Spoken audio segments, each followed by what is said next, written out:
This time on Rad Rat Video, we're talking about how to properly wax a curb.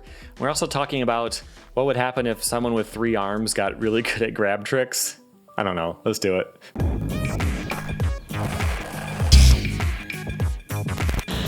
Welcome back to Rad Rat Video, a channel all about skateboarding and skateboarding video games and answering your questions on my series Ask Rad Rat. Start thinking up your questions right now and you can submit them at the end of the video.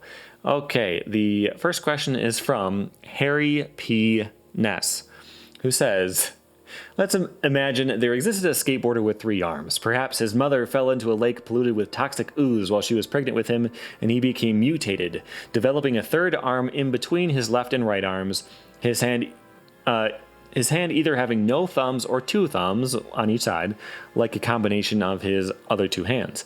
So this 3-armed human got into skateboarding and got really, really good.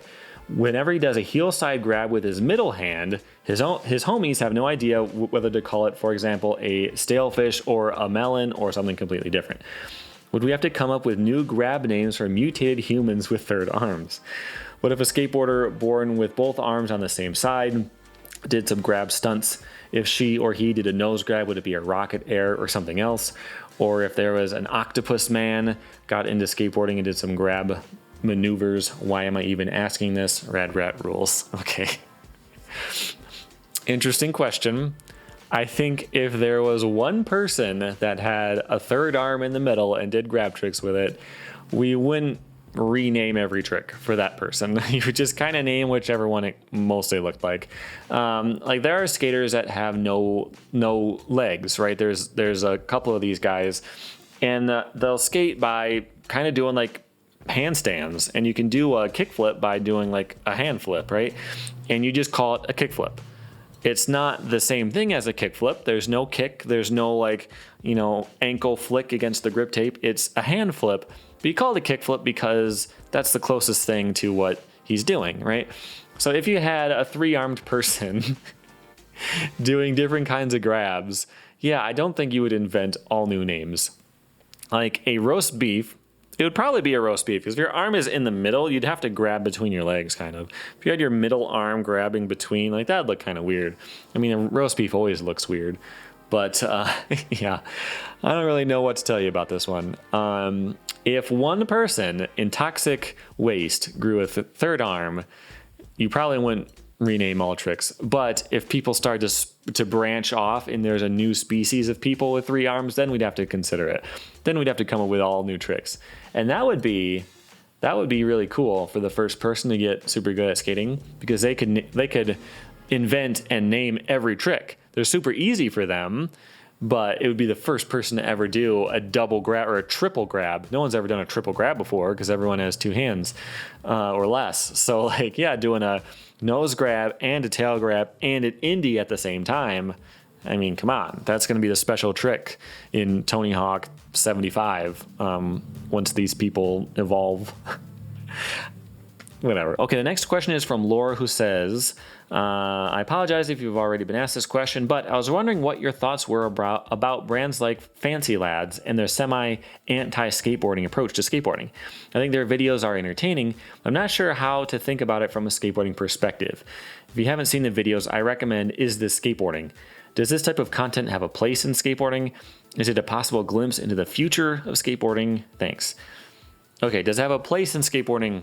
Sure. If it involves rolling around on wheels with a board on the top and no handles, then it is skateboarding. You can't really exclude somebody's opinion or the way that they ride a board from skateboarding entirely. Nobody owns skateboarding. Nobody is a core skateboarder and gets to decide who isn't.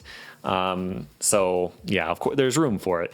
But I checked out that video. I had seen clips, but I never actually sat down and watched it. And it's good.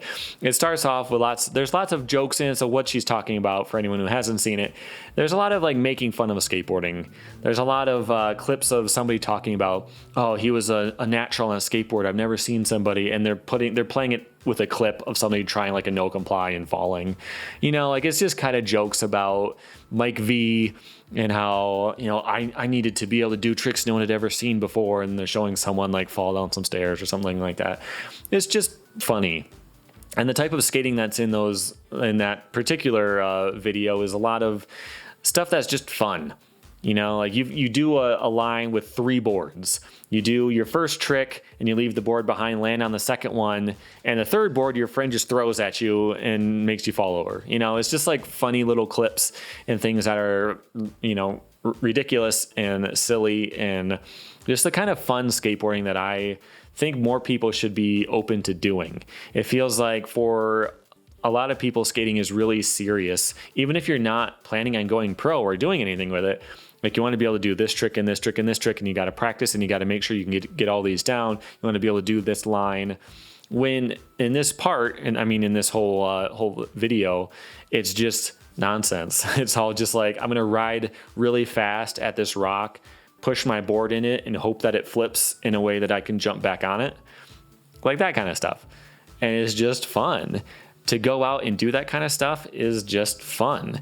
To find a way to have 2 boards and have 1 foot on each one and kind of like ski with them both into a grind on 2 curbs at the same time. It's just fun. It's all creative stuff. It's all just out there having a good time. To me, that's what skateboarding is about. And I just said you can't exclude other people from skateboarding, and I mean it. But for me, skateboarding is just a way to have fun. It's a way to, have a challenge and try to overcome that challenge. And that's a bigger thing for more people. But for me, it's just a way to have fun. If you do something stupid or you do something that you would be embarrassed to film, but you had fun doing it, then it's fine. Sorry, I saw a spider coming down all of a sudden.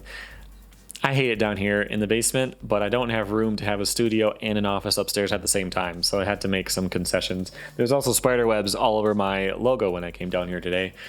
Anyway, I think there's definitely room for that kind of stuff in skateboarding. Just pure fun and just going out with your friends and making up stuff and skating weird spots and having a broken board trying to skate it anyway. I feel like there's kind of a feeling of that being a waste of time, but all of skateboarding is a waste of time. Unless you're extremely good and you're going to go pro, and every day practicing is a step closer to your huge career as a pro. If you're just out there doing grinds on a box somewhere, you might as well do a weird one. You might as well step off and push in the middle and try to come up with something new. I think that that's a very positive thing in skateboarding. Okay, the next question is from Josh. Is a toe drag considered as a toe drag if it's during the middle of a grind or slide? This is kind of an interesting question because, if you're doing a 5-0 and your toe is on the ledge as you grind along, is that a toe drag in the way that you should redo the trick? I don't think so. I think, especially with a nose slide or a tail slide, I think part of your shoe is going to touch no matter what. You can get super good and, kind of land in a tiptoe to make sure you slide as good as possible. But for the most part, if you were to do a kickflip and you land in a nose slide and your heel is dragging a little bit, as long as you actually slide and land and you still have a speed when you land, then the trick counted. It's not the same as doing a kickflip and landing with some of your toe on the ground and it drags and you stop. That's a little bit different. I think that if you can slide and land, then it counts as the grind that it looked like you did. Okay? I think that's my stance on that. That's a weird one. Because, my heel will drag on a crooked grind to a degree. Not a lot, because the grip would really slow you down, but it'll touch slightly. I don't really think there's a problem with that. I don't think there's a problem to drag your tail or your nose either, technically. You can debate whether that looks good from a style perspective, but if you drag your tail on a 5-0 and the tip of your toe is still a 5-0 because you're still grinding, your truck is still grinding. So, yeah, I think that's what I feel about that. Okay, next question is from Tristan, who says, "Hey, Rad, I used to watch your trick tip videos about 10 years ago, and I think it's awesome you're back. Thank you.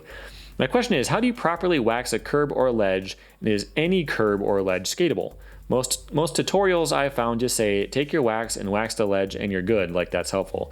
Is there a certain material I should be looking for curbs or ledges to be made out of? Is there a secret technique? What usually happens is I'll wax the top and side of the obstacle, and I'll even give it some time to settle. Even if I approach with a decent amount of speed, I'll just stick after sliding maybe an inch. Any help or advice on this would be much appreciated." Okay. Yeah, it is weird because most people who teach skateboarding, whether tricks or just talking about skateboarding, are in California. Everything's easier in California. Curbs are usually painted there, at least the ones that I see people skate. And a painted curb is a lot different from just a regular dry concrete curb.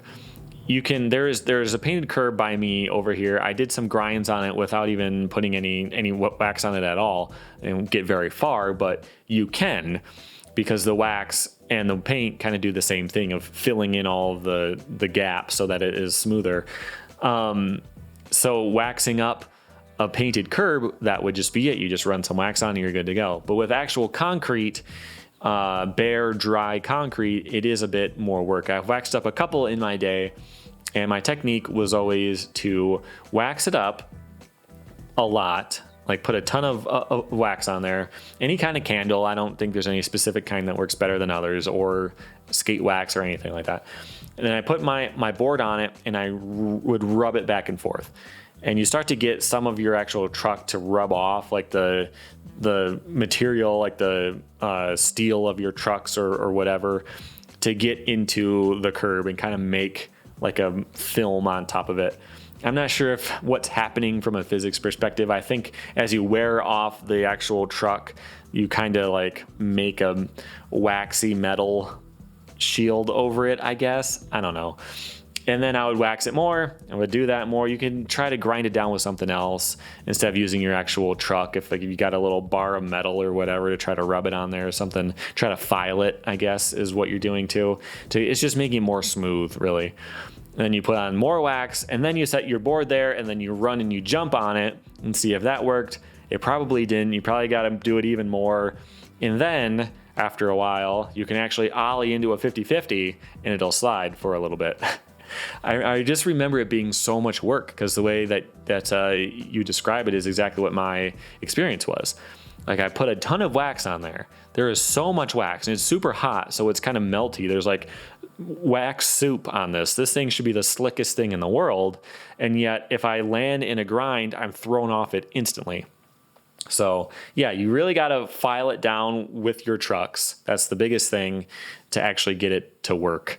So yeah, good luck with that. If you find the painted curbs, you're not going to have as hard of a time, but you can't necessarily pick where a good spot is, you know. But yeah, so hopefully that helps. I waxed up a curb. The two curbs by my friend Tony's house back in the day. One of them, really weird. We didn't skate it for like 10 years. Went back to it, and it's like dry again. Like there's, you know, like the curb turns black. You can, you know, it's all waxed up. You can tell what people skate because it's got like a black waxy buildup on it. It was gone, and it looked like it was new. It wasn't actually new. It didn't look freshly poured. It looked like the same exact curb, but just like became clean again over time. And then like, it was really weird. I don't know. I don't think that's how it's supposed to work. But anyway, yeah, hopefully that helps. Just take your time, pace yourself, and put like 12 candles worth of wax in there, and you should be okay. That's it for now. If you've got your own questions, go to radratvideo.com and you can submit them there, and hopefully I will be able to answer it on the air next time. You can also submit them through Patreon, and I will definitely answer you whether personally or on the channel. So that's it for now. Make sure you subscribe to not miss the next video, and thanks for watching.